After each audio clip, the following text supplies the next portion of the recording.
This podcast is a member of the Voices of Wrestling Podcasting Network. Visit voicesofwrestling.com to hear the rest of our great podcasts, as well as show reviews, columns, opinions, and updates across the world of wrestling. Competition starting to get thick, it's the click, so I hope you watch your A game. A made no rain from the track when we unite and spit. This is an A game, better bring your A game.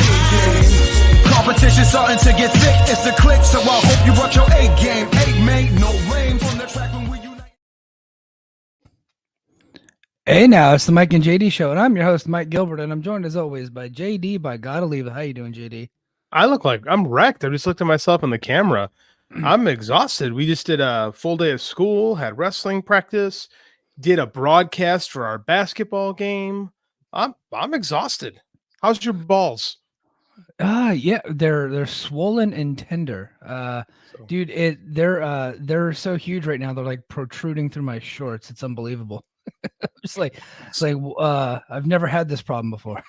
So tell us, because we didn't even get in this conversation, why did you need your balls worked on? I had a vein in my balls, like it was a varicose vein, and I guess it was like blocking my boys a little bit, and and so because I'm 40 now, I'm getting checked out for testosterone, getting checked out for all kinds of stuff, and then I went to the urologist. And got checked out there, and pulled my pants down. She checked my balls and said, "Yep, we got a varicose vein here. It's probably causing you some issues. I can real quick. I can go in there 45 minutes. I can fix that thing." And so I was like, "Okay." So we made the appointment. And my appointment was yesterday, and I get in there, and I had a meeting with the anesthesiologist, and they said, "You're going to do general anesthesia."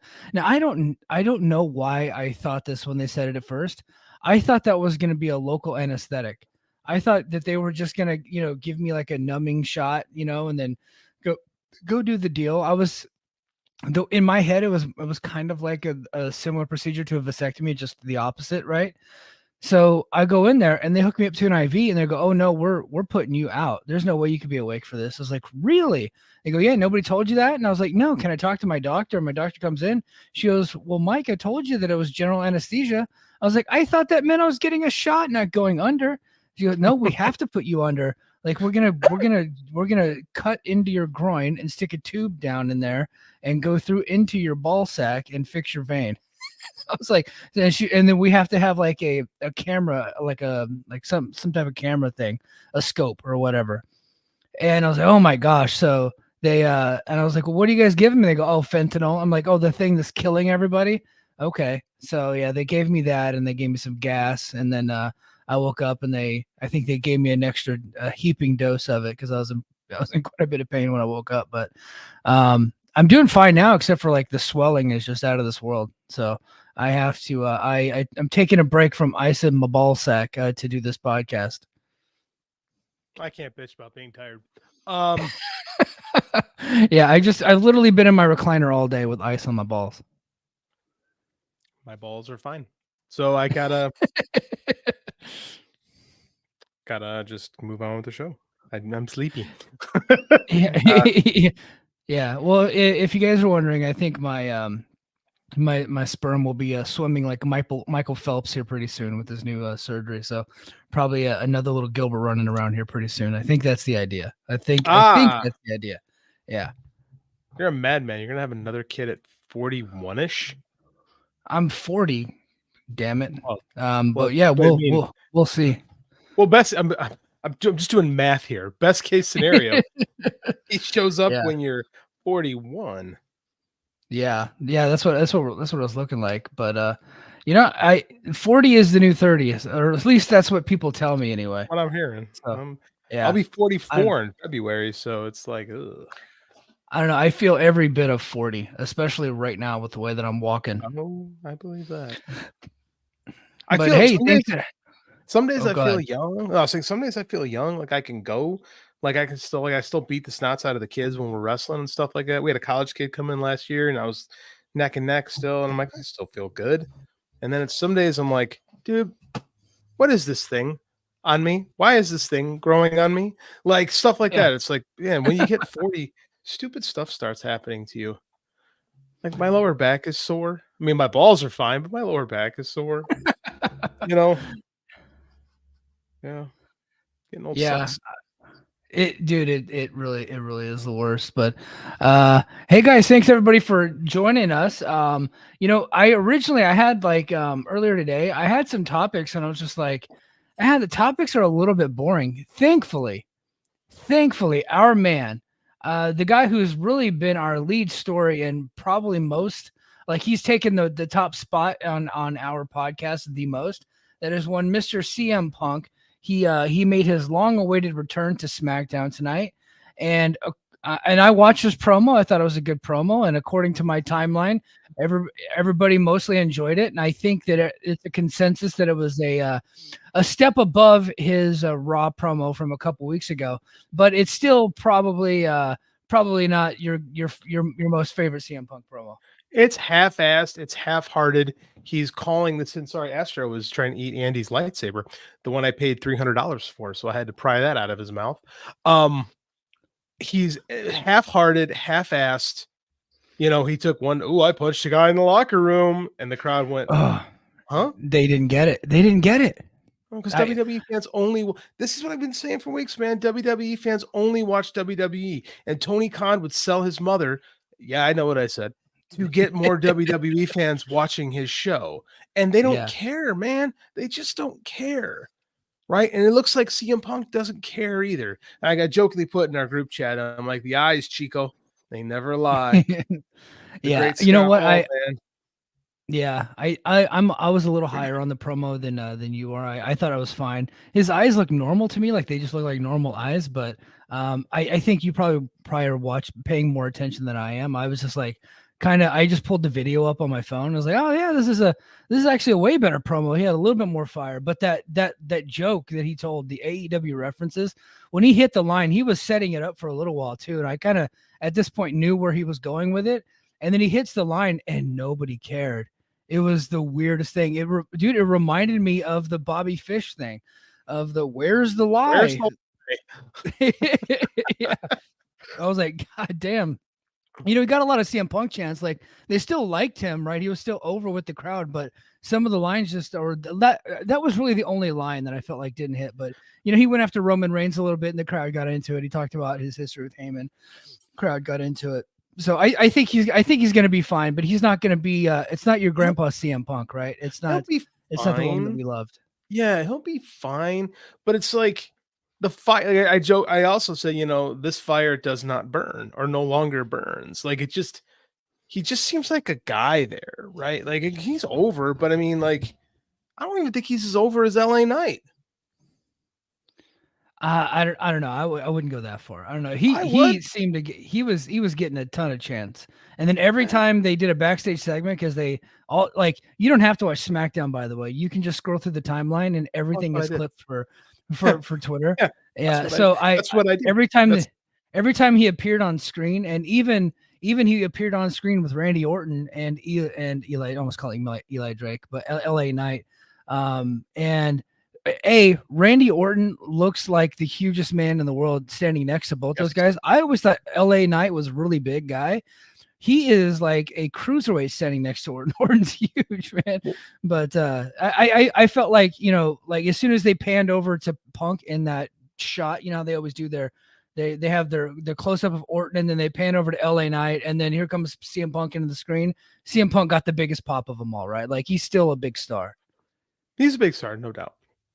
But Randy Orton is also the size of like a WWE, like a WWF wrestler. Yeah. He's probably doing some of the same stuff that they were too. So yeah. I don't think that the wellness policy applies to guys Randy Orton's age at this point. Has the wellness policy ever applied to Randy Orton? Really? Well, he had those violations, but I think that he did so much in the past that it permanently jacked up his system. They were like, well, you kind of have to do it now. Like there might be some. If you don't, you're not going to be functioning. Yeah, there might be some truth to that. But he's bigger than he's ever been right now. Yeah, he's absolutely enormous. Like it reminded me of when Triple H came back from his quad tear back in the day. Yeah, that's a pretty good comparison. Except Triple H wasn't 44.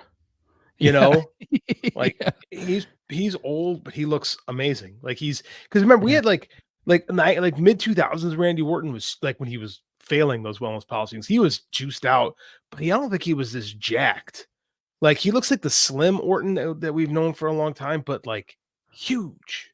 Huge. Like Yeah. it's crazy. Yeah, Joe says they had to change their weed policy because they had to suspend Orton so many times. Yeah. Man, like Yeah. man likes his Yeah. weed. Yeah. And good for him. Good for him.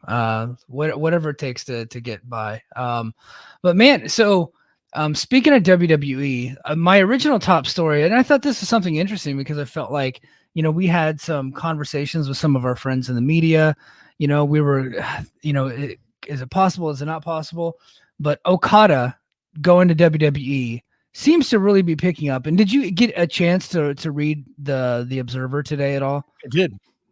Yeah, and so so last week Dave brought up that WWE was interested in Okada. Kind of a line that he just threw out there because he's always interested.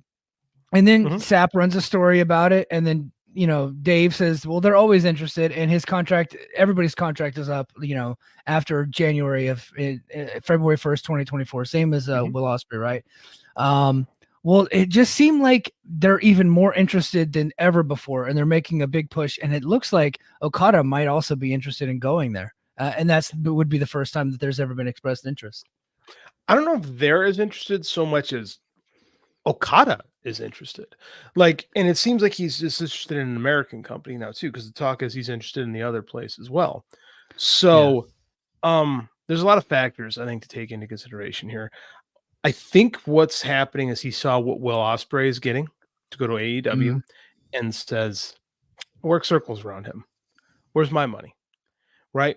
I know people like to get all geeked up about this stuff, but I don't think this is a done deal by any stretch of the imagination to either company, quite frankly. Yeah. I think he's trying to leverage New Japan for more money, which is what Ospreay did. Ospreay pretty much told you, right? Oh, I was going to AEW the whole time. I got the tattoo.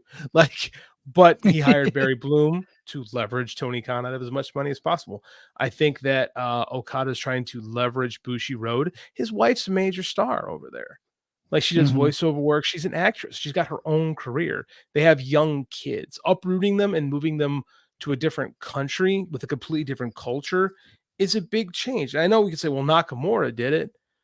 I mean, they're different guys. Nakamura was part of the Three Musketeers, with Okada and Tanahashi.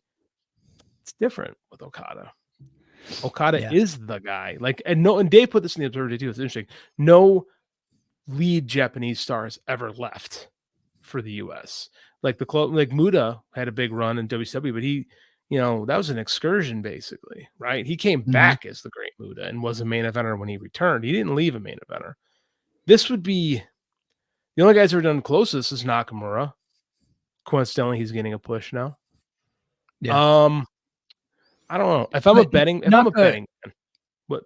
Yeah. Well, I was just saying when Nakamura came, he was 36, right? So similar, but Nakamura was a top guy for New Japan, but he was like it was like Okada, Tanahashi, and then Nakamura like number 3, and the Naito was like on the up and coming when Nakamura came over. So he was like number 3 of 3, right? So he wasn't like the exact top guy. There were 2 guys ahead of him whenever he left. So I just want to put that into context because people will say, "Oh, well, Nakamura came over." Well, Nakamura was in a little bit of a different spot. Yeah. Nakamura was the Intercontinental Champ, and the Intercontinental Champ, it wasn't interchangeable with the IWGP title. It was like a 1A title. It's definitely treated higher than either the TNT or the Intercontinental and WWE belt is. Like people say, well, Gunther.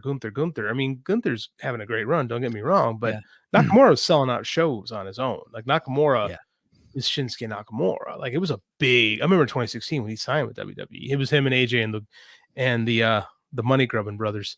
Like it was a big, massive deal. And Okada leaving would be an even bigger deal. I just don't know if it's going to happen. Like, I think he's just leveraging Bushi Road. That's what I feel.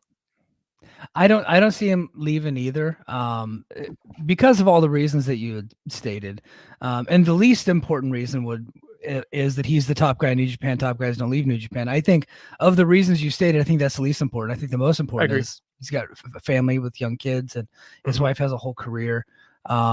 Could AEW sign him? I think that they could. I don't see that either. I think he's just going to end up staying with New Japan, and then maybe he'll take some more US dates and try to get some more big money dates in the US, and maybe that's something that they do where, like, Tony Khan is able to hook him up. But it's kind of what I was thinking. Maybe they could leverage Tony and be like, hey man, we'll give you guys X amount of dates on Okada if you could help us keep him here. And I think that Tony Khan signing Kazuchika Okada would be a mistake. I think the moment he's signed, he becomes less special. Like, what makes Okada cool here is the fact that he comes and goes, right? And we don't have enough of that in wrestling. We don't have enough of attractions. The term attraction gets thrown around. Andre the Giant in the territory days was an attraction because he would come into the territory for a big reason, do his business, and then go somewhere else, everywhere. There's not enough guys like that in pro wrestling anymore. I don't think there's many really. Like, who would you call an attraction like that in this day and age? I mean, the closest thing is Lesnar, right? Like, but he doesn't go to territory. He just comes in and out of WWE. But like, that would be the closest. I think Matt Cardona's trying to do that on the Indies. I think Suzuki probably came the closest. Yeah, Suzuki, but it's not lower. It's not a lower scale. Like, because Suzuki's not coming into New Japan and popping the territory and then going to All Japan and popping the territory. Like, Suzuki's coming in, he's awesome, he's having cool matches, but he's not like a super special attraction that people are coming out to see. In the US, he is, right? But not like me. Like, he's not main eventing AEW, but when he comes into like a GCW, he sells tickets. Like, well, I think he did a couple years ago. I think he did more. Not now. I think he came way too often. like I agree with that about now, right? Because we don't have territories anymore. Like, we don't have places where people can stay fresh. I think Randy Orton's biggest achievement is being able to stay over for basically being in the spotlight for 20 years nonstop. Yeah, that's impressive. That's impressive. Like, that's probably the biggest notch of his career, I think. It's so hard, man. It's hard to get over the first time around, let alone staying consistently over. That's kudos to him on that. But I mean, like, I think that it behooves AEW to make sure Kazuchika Okada stays the guy in Japan, because then you have a draw for your shows when you do your Wrestle Dreams and Forbidden Doors and the whatnot. Yeah. Something else we didn't talk about is the dollar versus the yen right now. The yen is in the shitter. Like, I got some friends living in Japan that are not happy. So I believe that. So whenever, actually, no, I would say it's the opposite. So, like, I have some friends that live there, and they live off base, and because the yen is down, like, they're trying to charge them more money, but the American dollar is up. So they're trying to, so it's, they're making up for it because the American dollar is up, and now they're trying to cut the cost of living allowance that my friends are getting over there. They just cut our cost of living allowance here, the government, even though everything in Hawaii is up right now. But because in Japan it's down, we're part of this whole system called the Pacific Air Forces. It's a whole bureaucratic thing. Anyway, I'm feeling the effects of the yen being down, believe it or not. It's weird. There's so much like, I don't know, there's so much fluidity between Japan and Hawaii, right? And I don't know if mainland Americans realize that, because it's the stopover, right? It's halfway, basically, between Japan and America, which is why World War II and all. So, like, it's a good spot. So, I mean, it's a good spot to see a ton of Japanese people in Hawaii, same as a ton of, like, mainland American people. So, I mean, like, it does not surprise me that the economies are so intertwined over there. Basically, I just mean we're interconnected militarily. I think it's more than that, though. I think there is some. I think I think it goes beyond the militarily stuff. I think it's actually more embedded in the national or the regional economy there, I should say. Yeah. So basically, Bushiroad got a pony up for Okada, because you don't want that. They do, and as much as I like their new Three Musketeers, they're not ready to replace Okada yet. They're just not. Maybe one day, like Yota Tsuji, I think we can all agree is, pretty insane. Ren Narita is fantastic. Shota Umino is fantastic, and my guy, Impact legend Yuya Uemura, on the up and coming there. He's not a part of that Three Amigos thing, but or the Three Musketeers, Three Amigos. I much prefer calling them the Three Amigos to differentiate them. That's way funnier. Yeah, I think the Three Amigos would be way better now that I think about it. Way better. That's a guilty pleasure movie of mine. I actually like the Three Amigos. I think it's funny. That is not a guilty pleasure of mine at all. I'm fucking proud that I love that movie. That movie is tremendous. It is the stupidest movie, but every time it comes on, I have to sit there and watch it. It's so good. It's dude, I know Chevy Chase just kind of farts his way through it because he never took anything seriously. But Martin Short and Steve Martin, Jesus Christ, it's late night. Are so good in that movie and are so damn funny. Hey, I got a movie for you. Yeah. I saw a movie this weekend that shocked me at how good it was. Oh, tell me. I know what you're talking about, but go ahead and tell the people because I want to go see it. Godzilla Minus One. I'm looking forward to it. Dude, so my kid loves Godzilla. You and a lot of people have been telling me the same thing. So all right, so here's the deal. My kid loves Godzilla. Loves him. And so did I as a kid. Big monster destroying Tokyo. What's not to love? And I always joke that the worst part of the Godzilla movies are the damn human scenes, because who cares what these humans have to think? I just want to watch monsters destroying shit, right? So I brought this into that movie. I said, we'll go see it. We had to review it for Superhero Speak. So I'm like, all right, I'll go watch this movie. It should be fun. Mike, they put a real movie together. This is the story. This is the story of a failed kamikaze pilot. When I say failed, I mean this guy lands on Edo Island and is like, oh, my plane doesn't work. And they're like, your plane is fine. No, it's not fine. Something's wrong with it. And these mechanics are trying to work on the plane, and oh shit, there's Godzilla on this island. But Godzilla is only like 3 stories tall or 2 stories tall. He's not big. He's big enough to fuck a lot of shit up, but he's not like enormous, right? And the guy gets in the plane to gun down Godzilla. He doesn't think it's going to work, and he can't pull the trigger. Right. So then he's like shamed publicly because Godzilla kills a bunch of mechanics. Right. And then he goes back to Tokyo. Right. And everything is destroyed. Everything's burnt out. Like his parents are dead. Everyone's dead. And he just feels like he's miserable. And he meets this girl and her daughter and he falls in love, but he can't like give himself to this girl because he's still fighting the war in his head, man. And like he gets a job detonating mines, U.S. and Japanese mines in the water, and they got to go in a boat, in a wooden boat because they're magnetic mines. And while they're there, what do they see? Fucking Godzilla again, but this time he's been mutated by the Bikini Island tests, and he's enormous. I'm like, we got to stop him. And they put a mine in his mouth and explode. JD, you're not going to spoil the whole thing, are you? Because I'm going to spoil the whole fucking movie. I don't want us to get a bunch of hate comments on. Dude, this movie, it's got 1 week left before they pull it to theaters. So if you don't see it now, you're not going to see it. Here's the thing. This is a love story. I'm going to cut to the chase. This is a love story. This works, right? This is a story about a guy who can't let go of his ultimate failure and falls in love. And like, then his wife, something bad happens, and then he's got to be a kamikaze again. And it's this innately Japanese film of how the samurai culture is constantly at war with the idea of trying to live. And that's the whole idea of the movie is, do we embrace the Bushido, the seppuku method, or do we try to start anew and live again? Set against the background of this monster destroying Tokyo. Yeah. It's Mike, it has no business being as good as it is. None. Well, it's my favorite movie of the year. I'm sold. I'm absolutely sold. And we got Mel G in the chat.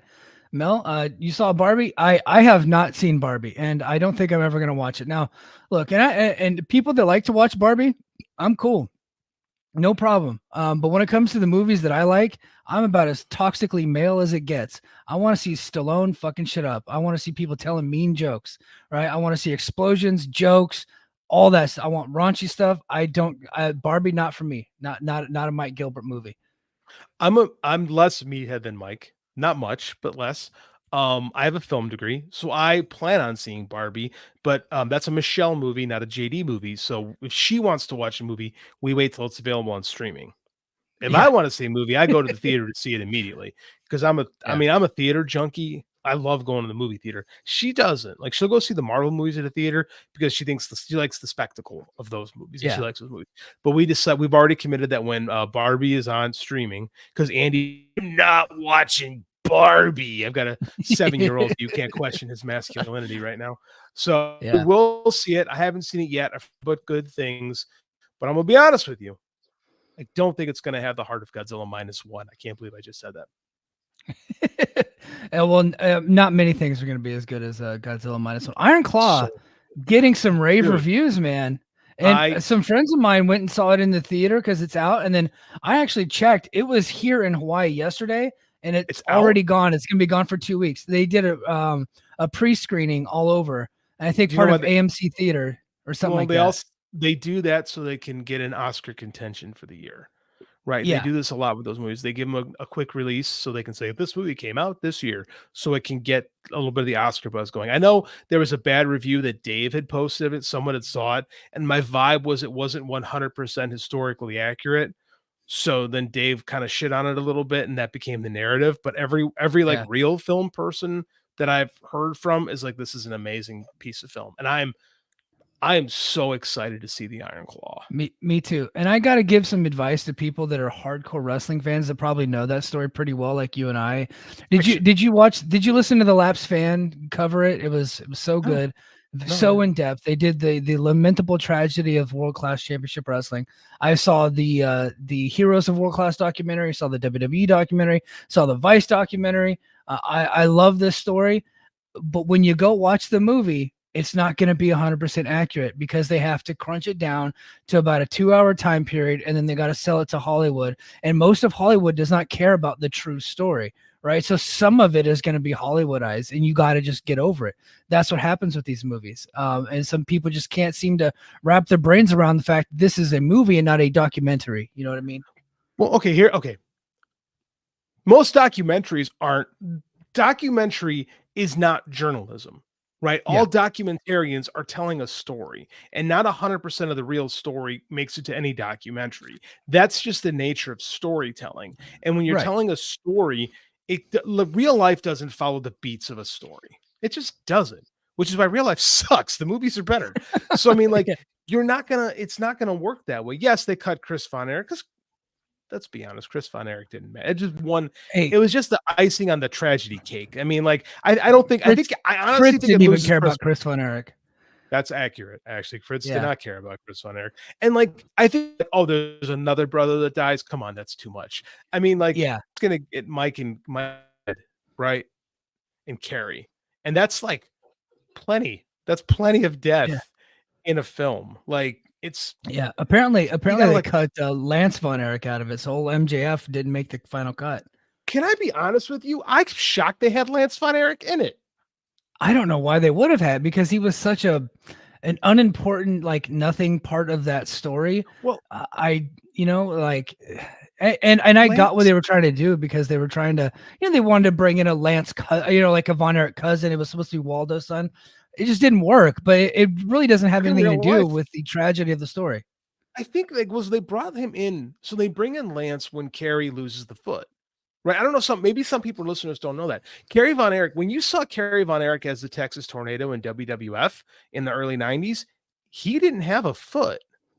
Mm-hmm. Like, there's this famous angle, and I think it's with Colonel De Beers, and this is, I forget if it's No, it was pre-WWE. Colonel De Beers rips Carrie's boot off, and everybody's like, holy shit, it's a real thing. It's the first time you saw that Carrie had one foot. Carrie lost his leg or his foot in a motorcycle accident, and they surgically repaired the foot, and he was all fucked up on drugs, and while he was recovering in the hospital, and saw there was a burger on the table, got up to get the burger and crushed his foot again, and they had to amputate it. So the Kerry Von Erich that we all saw, that most people saw, was wrestling with one freaking foot, which just goes to show you how really great Kerry Von Erich was, which is why he was so much more nimble when he was, in Texas and stuff like that than when he finally got there. So I think the Lance comes in when Kerry, I believe Lance comes in when Kerry's hurt. Yeah. Yeah. So, I mean, they could, or either when Kerry's hurt and when they trotted out Mike, whose brain had almost basically been fried from toxic shock syndrome. God, this movie's going to be hard to watch. It is, man. It is. Transferring heat in the chat. Our boy, he says, accident happened in 1986. Yeah, I think that's right. It is right. Without actually going to look it up, I'm pretty sure that's right. That sounds about right. And I'm pretty sure that's when Lance comes in. It's 86. Yeah. Because at this point, the territory is on its ass. Like 83, there's not a hotter territory than WCCW. And we're going to watch that. So Mike and I we're going to do a watch on Christmas Star Wars from 83. It's going to be awesome. 84, they're still pretty hot. After that, it starts to slip. Well, so David dies in 84, right? 84. But Kerry wins the world title, but then he gives it right back. And then Kerry starts slipping, right? And then he ends up, and then like it was just tragedy after tragedy. Because it wasn't just the Von Erich brothers dying, like Gino Hernandez died and like other guys in the territory died. So if you guys have not watched the Heroes of World Class, that's out there. I think you can get on Amazon. Really, really good documentary out there. But Gino's in the movie. Yeah. Well, I mean, you got to have Gino. I think. Yeah. I think he's another guy that just died, like gets real hot and then dies. It's like, oh, what a fucking. He would have been a perfect like long-term foil for them, because him and Chris Adams had just formed, they were really hot as the dynamic duo tag team. Dude, fucked up the WCCW was when before Gino dies, they do this angle where Chris, the blind angle, they blinded Chris Adams, right? So they're setting up the dynamic duo feud of Chris Adams and Gino, and Gino dies, and then they have the audacity to go on and say, we've had two tragedies: the death of Gino Hernandez and the blinding of Chris Adams. And it's like, good God, Fritz has zero conscience, which is why this movie is going to be amazing, because they're going to show you what a piece of shit Fritz Von Erich truly was. Like, it's so fucked up. God, I can't remember the guy's name, but the guy playing him, he's a really good actor. I saw him in he was in a boxing TV show that was on FX back in the day. But the guy's really, really good. Speaking of the Von Erichs, speaking of the Von Erichs, they're going to be in AEW this coming up Tuesday. I think you called it right here on the show that the Von Erichs would be in around Christmas time. And sure enough, their winter's coming. It's in Dallas. And we got Kevin and Marshall and Ross coming in, man. Probably a one-night only deal, though, huh? Mike, if you were struggling to sell tickets, like AEW is struggling to sell tickets, and you run the Texas market as frequently as AEW runs the Texas markets, you think that maybe they would hype this a little bit. You would think that maybe they'd show the Iron Claw trailer during. You would think that they would have Max talking about, he's on the show fucking 10 other times talking about nothingness. You think you talk about the movie he's credited as an executive producer on. You think you do one of your awesome hype packages that you just fired the guy who makes all those. You'd think you try to get people excited, even if, here's the big secret, Ross and Marshall really aren't that great, but they have a presence, they have an aura. You'd think you'd want to hype this to like make sure people watch, make sure people buy tickets, but in classic AEW fashion, you throw a graphic and say, next week, the Von Erichs. Don't you dare miss it. Exactly. You know what? They really are underselling it, and I think that might get reflected in the ticket sales. I think they're probably not hyping it because this is only going to be a one-time deal. I don't think they're interested in bringing in the Von Erich. I mean, they should have did what they did with Mystico, right? They should have called up Court Bauer, got some footage.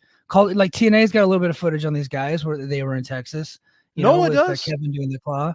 Yeah, Noah does. So there's footage out there they could get. They should hype the shit out of it, and and give them a couple of jobbers to beat up, and then send the crowd home happy. Let Kevin do the claw.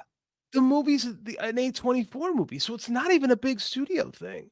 So I mean, you can easily get A24 to give you some stuff and go, hey, you're gonna promote our movie? Great. It's a low budget film. Like, just this company is so stupid about it's like I feel like we have this conversation all the time, and they're going to do some BOGOs. They're going to put 4,000 in the billing, people, and they're going to be like, "Oh wow, what a great job, AEW, selling tickets again!" Like they trip over dollars to pick up dimes constantly. Like Tony Khan has completely lost sight of how to hype these shows. A24 just signed a deal with WWE streaming rights, so it's right. No, thanks, Joe. It's right there. I had no idea about that. Like that's even worse. Get the fucking trailer on your show. Hype this. Get people to see the movie. It's a goddamn wrestling movie that your world champion is in and is an executive producer of. What are we doing? Why is this so difficult? I don't understand. Max has got to be in 18 fucking segments a show, but you can't hype the one thing that's interesting right now. We got to have Roddy Strong screaming at him and all that dumb shit. God, I hate that company. He's moved to shouting Renee now. Roddy Strong. At least it's different. Yeah. Say a little bit of positivity about AEW, I thought, or people are saying that Daniel Garcia and Bryan Danielson had a great match. So, oh wow, when you let good wrestlers have good matches, that happens. Maybe we got to put Sky Blue in another match. She's only worked once this week. Isn't Sky Blue in Final Battle coming up against Athena? Isn't that what they went with, or who's facing Athena? Billy Starks. The actual good young wrestler they have. She's actually good. Billy Starks actually is pretty good. Like Sky Blue is she's fucking terrible. Like she is absolutely terrible. And I get she's great looking. I get why they have her on TV, but she's had more matches than anybody else in AEW this year. Why? Yeah. Why? I don't know. I don't get it, man. I typically skip those segments, to be honest with you. Got some more notes here. Dude, this is pretty cool. Speaking of hell freezing over, and we already talked about Okada and the possibility of him going to WWE, one American company is bringing him into their promotion. Sunday night, January 14th, Las Vegas, Nevada, the Pearl at the Palms. Night after Hard to Kill, TNA presents Snake Eyes, TNA Impact televised event. Okada coming to TNA, man. After years of being abused by TNA and the Vince Russo, Hulk Hogan, Eric Bischoff regime calling him Okado, kind of tanking his excursion. He went to New Japan hating TNA for life, and then here he is coming back. Time and money heals all wounds. Time and money, especially when you got a guy who wants some money, heals all wounds. Here's the question. Do you have Okada do anything with the Okado gimmick? Like, do you have him throw it on the mask? Like, if he could cut a promo, he'd make fun of it. But I mean, I'm sure he would in Japanese, but not in America. It would be lost to the English audience. I mean, do you have any reference to the Okado thing if you're TNA? I think part of what TNA is currently doing, and a big part of their new appeal, is nostalgia. I think you got to make at least a joke about it, have a heel kind of you know what I mean? I got it. Swinger. Yeah. I mean, it's right there, right? Mm-hmm. Yeah. You got to do something with it. But Swinger comes out in the Okado and then eats a Rainmaker. Yes. If Zicky was still with the company, that would be him all over. But now it's got to be Swinger. Yeah. Any chance we get Okada versus Josh Alexander? Maybe. At the same taping, Will Ospreay is also going to be at that taping, and there were rumors of an Ospreay Alexander rematch coming up. So maybe we get Ospreay Alexander, but I'd like to see Okada Alexander. Okada and Alexander were in the same ring for the first time here recently when Josh and the Motor City Machine Guns went to Japan to challenge for the trios championships there. So I think we could get something like that. Josh has been losing a lot more. I think they're trying to, build other guys. And so Josh has been doing some jobs lately, and then I'm sure they'll build him back up eventually. But maybe we get Alexander, maybe we get Okada versus Dolph Ziggler. Who knows? Who knows is coming up in TNA. Well, Dolph Ziggler's retiring for 6 to 12 months is what he told everybody. So, far be it from a professional wrestler to lie. You know what the best version of Okada is? I was watching some stuff from the World Tag League. Him and my favorite feud in wrestling is Okada and Kiyomiya. Because Kiyomiya, Kaito Kiyomiya just brings out this side of Okada that's just the nastiest little fucking dickhead. Like, he's so little brothers Kiyomiya every chance he gets, and he beats his ass and treats him like a turd, kind of like New Japan treats Noah in general sometimes. It entertains the hell out of me. It's my favorite version of Okada. Is just how nasty he is in those. Yeah, Okada just being a dick to people just tickles me. Transferring, he says TNA ticket sales not very good so far. So the TV tapings were at 280 last we checked. So hopefully Okada and Will Ospreay will help that out. And then the Hard to Kill was just over 500, so they're still not even 50% sold there. So they're gonna have to do something. Yeah, they're gonna have to do something. They're gonna have to get on the ground and do whatever it takes, but they're gonna have to fill out those buildings. Maybe look, Las Vegas, maybe there's a Latino market there they can leverage. I don't know, but they got to do something, man. Got a bunch of luchadors doing jobs like they always do. I'm just a healthy WWE is not good for wrestling. It's not. A rising tide does not lift all ships. No, because if people want wrestling, it's easier to get WWE. They'll just watch WWE. So, that's the thing. So hopefully some of these announcements, and you look, and I get the feeling that old Scotty D'Amore and Lou D'Angeli has some tricks up their sleeve for Hard to Kill. They've only announced 2 matches so far. They got the Final Resolution on Saturday night, which I'm going to be checking out, and I'll be doing a recap for the site. So lots of TNA stuff coming down the pike. Speaking of TNA, and this is not going to be a TNA heavy show, but I feel like we should talk about it. Deonna Purrazzo, and she's one of a bunch of new free agents that got announced today. First name on the list is Deonna Purrazzo, man. Been here a long time. She's probably accomplished just about everything that you can accomplish in a small promotion. I get the feeling that both AEW and WWE are going to be looking for her as soon as she hits free agency. I feel like we've had this conversation 3 or 4 times. I feel like, well, she's been rumored to be a free agent, but now it's like legit. She's like her last date's Saturday. Well, yeah, but I feel like we've had I feel like you and I have done the epitaph on Deonna Purrazzo's TNA career numerous times. Maybe now we should be well practiced. She's done everything. We said this 2 years ago. She's done everything she could do in Impact. There's nothing more. I get that it's time to do something else.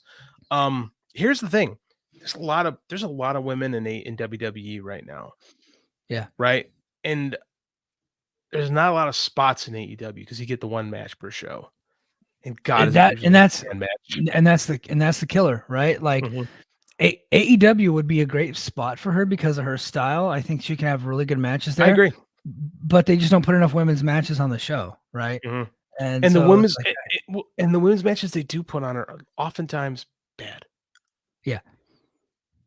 I mean, I'm sorry, I got to be a dick when I say that, but a lot of times they're just not very good. Like they have women in the company that have good matches, but they just don't use them. They put on Sky Blue, who stinks the joint out for 15 minutes.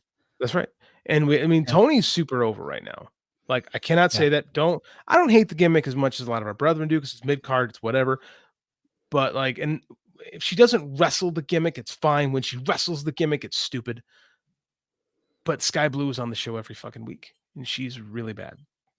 And she doesn't have a lot of personality. And I don't understand what they're doing. So if I'm Deonna Purrazzo, I'm like, I don't know. I don't really know. Like, I don't know if there's a lot of spots in WWE at the moment.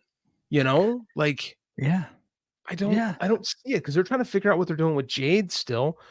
And like, there's still I keep forgetting the Jade's there.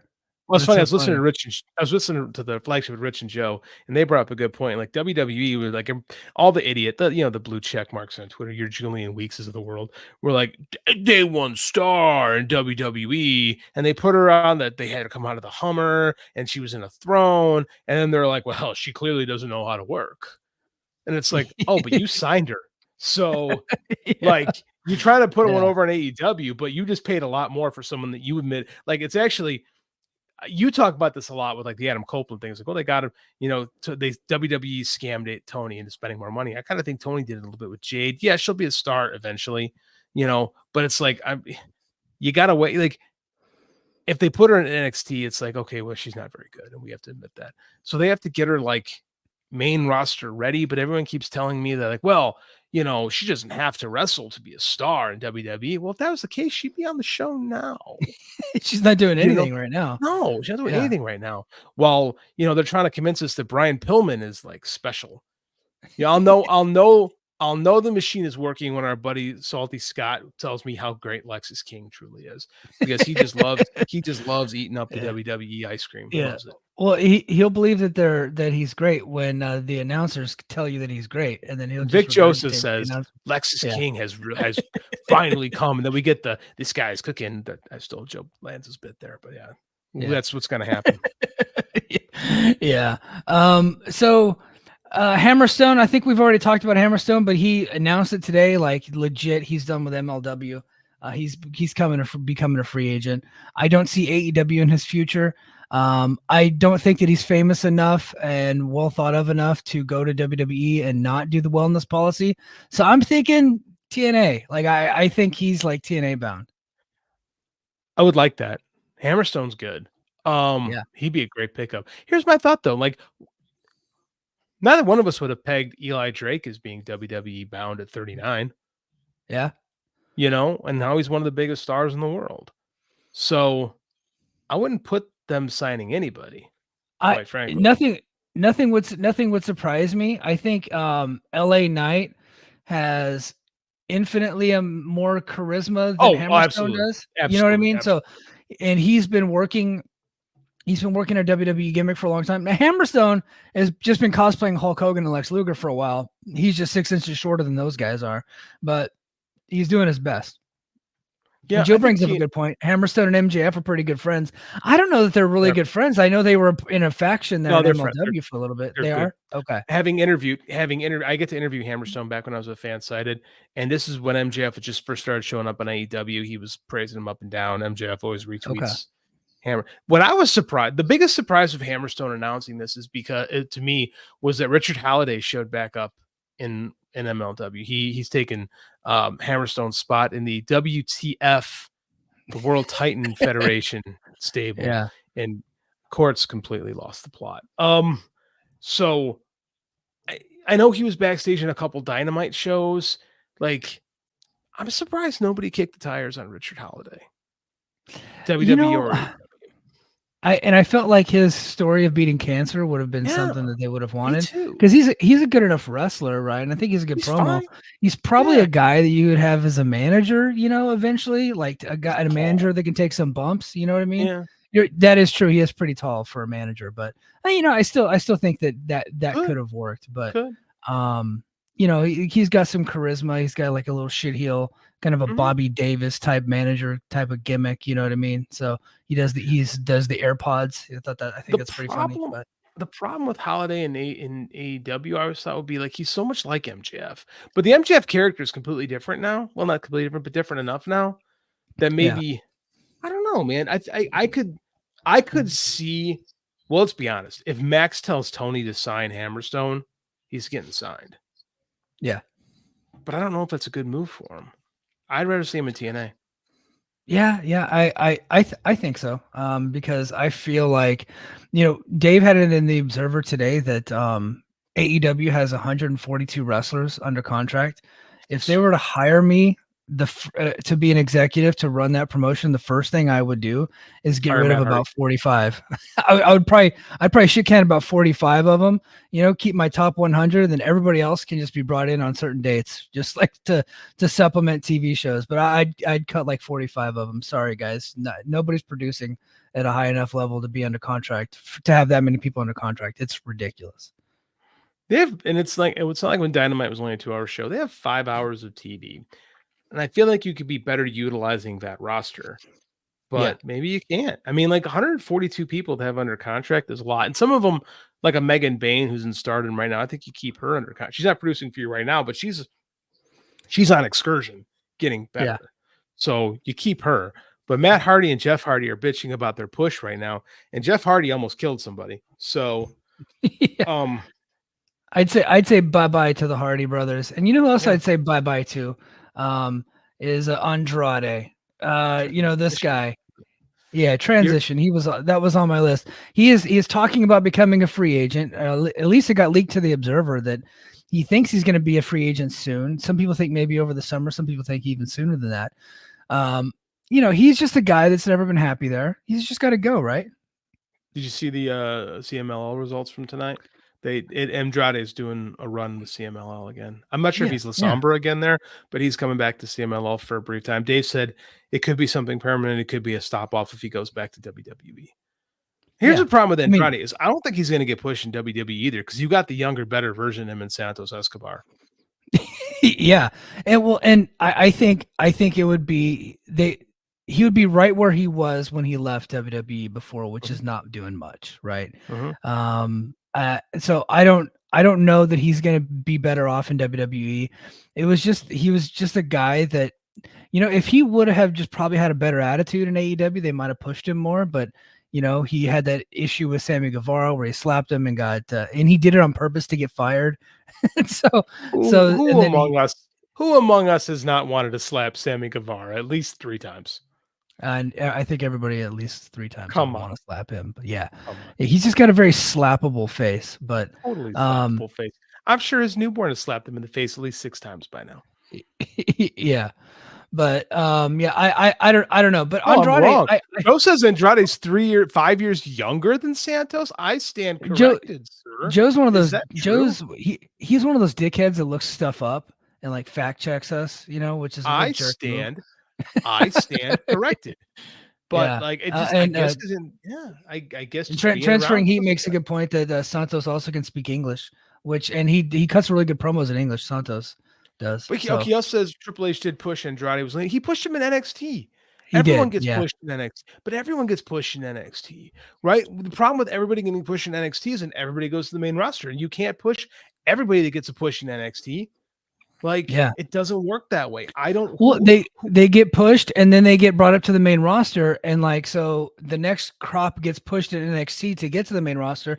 But when you get to the main roster, you're not pushing anybody off the top. Those people are staying, right? Those Correct. people ain't moving. So you're not going to get the same push that you had when you were on a smaller TV show, when you were in the developmental brand. That's just not going to happen because they have to push you eventually there. But once you get to the main roster, they don't have to because they already have their group of people that they're pushing. And here's the problem with Andrade. He's a malcontent. He's unhappy. Yeah. Maybe you have to push him to make Charlotte happy, but at the same time, I don't think he's got a lot of people there that love him because he got released the first time and nobody was like, "Oh man, we gotta get Manny back." Yeah. Like he just seems like a dramatically I think the guy that dude.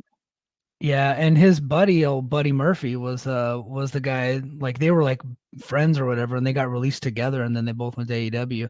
So he's not, other than Charlie, he's not going back to a place that's kind of like begging to have him back. I don't think. No, but despite the fact he did have a really good run in NXT, I loved his run there. Oh, it was fun. It was, yeah, he had good match. Like everyone has good matches. Everyone who's good had good matches in the Triple H or in NXT. But like, tell me that great story or that great feud that he had. Like he didn't. Like Triple H just put matches together. He didn't do anything like really. Like, you know what I'm saying? Like he had good matches. But I mean, like it wasn't like he had like this epic story like, Johnny Gargano had or something like that, or Adam Cole. Like he was there for a little bit and he moved up. Yeah, he did. He did have a really good match with Gargano, but it wasn't like an extended feud. But I think they got 5 stars at one of their matches, which is pretty difficult for WWE match to get 5. So. They're both great wrestlers. The problem with Andrade is he's a miserable human being. Yeah. You know who actually put in a bid for Andrade before he went to AEW and actually matched the per date deal was TNA. So I think that could be interesting if they're trying to make some moves. Maybe they try to go for him because they went for Ospreay and they lost out. They went for CM Punk and lost out. Maybe they try to go for Andrade because I think he would be a star there. He would be like a guy that's like immediately at the top if they were to pick him up. But is it worth it? See the thing about TNA right now, they have a great they have a great locker room. Everybody's happy there. I don't know, they're happy with 200 people at their shows, but like people are genuinely happy there. They've done a good job cultivating a good locker room. You put Manny Andrade there, he's a miserable person. He's like a Punk. He's like Punk. Yeah. He makes everybody around him miserable, and he's going to expect the promotion to be booked around him, and you're going to get great matches. You're going to get great matches with Josh and Andrade. You get great matches with those guys. But Dave also said that Andrade's rate is stupid expensive. It's insanely expensive. He said that Triple H paid more for him than Kenny Omega. Which is mind-boggling. It is. But in Mexico, Andrade would be a bigger draw than Omega. In Mexico. Sombra, was it? I mean, like, Sombra was a good draw. I mean, like, I don't know. Is he really that big a draw in Mexico? I think, well, hell, I don't. Okay, I can't. I'm not going to sit here and pretend like I know about Mexican wrestling and lucha libre, but I would just. I think it's a safe assumption that he would be more important to a Mexican company than Kenny Omega would be. Well, you would think so, but they put who did AAA keep with that mega title? They don't give a fuck about that title. But they didn't. They just put it on. They just try to put it on people.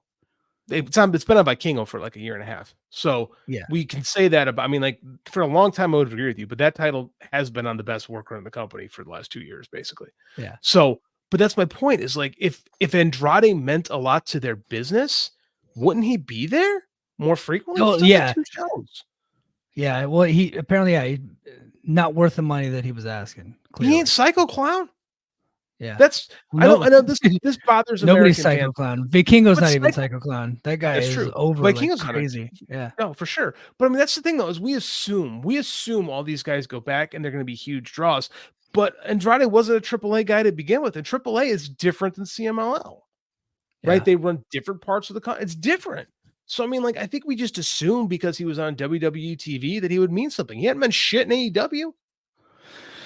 No. Well, he came in at a time where they had already had so many, different WWE guys where he just kind of like where he came like right at the end of the pandemic where it was just like one after another, and he just really meant nothing. And I mean he's had some really good matches, don't get me wrong, but he never really caught fire in AEW.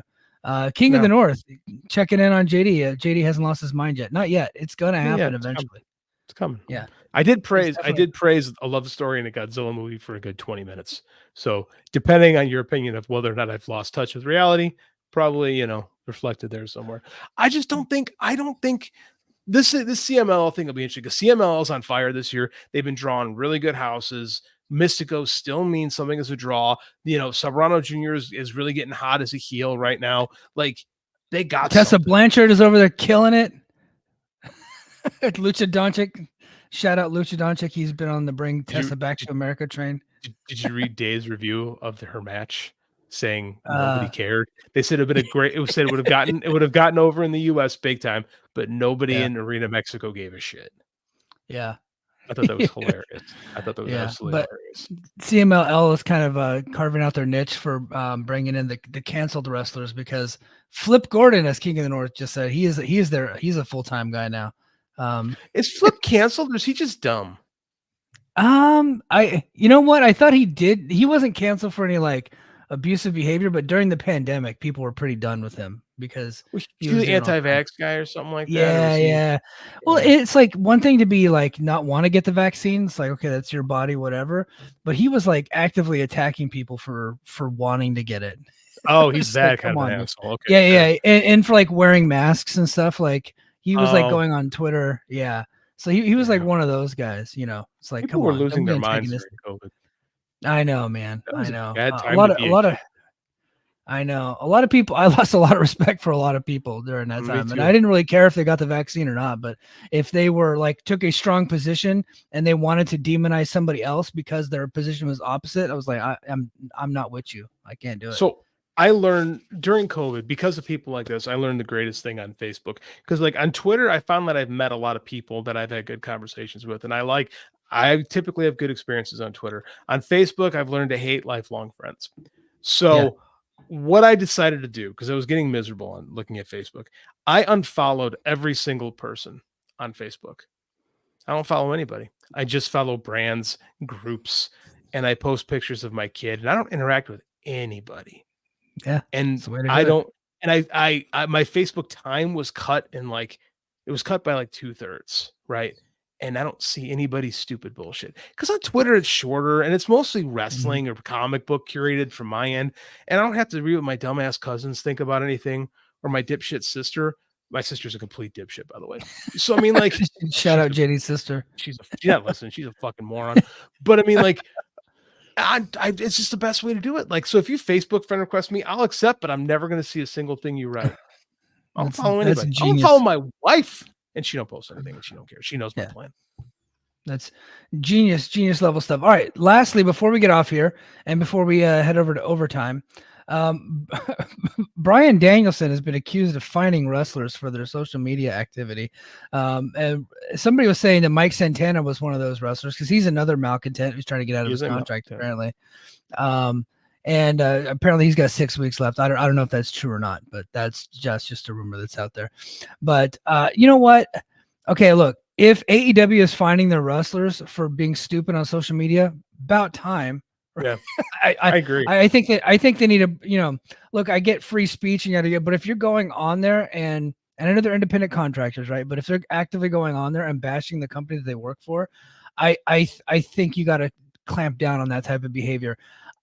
I say that knowing that a couple years ago, I was guilty of backing WWE wrestlers when they were coming out against their company because I didn't like WWE at the time. So now I'm being a complete hypocrite. I'm being a complete hypocrite. So I'm going to go back in time and say WWE should have fined those guys too. So no, I agree. And there's the thing is like, you don't see a lot of this from WWE. Even when, like, I remember before Cody came, so much, man, before Cody came back and after Cody came back to WWE, it's like a different world of pro wrestling. But remember the Royal Rumble 2022? I remember Dave wrote, the morale has never been worse in this company.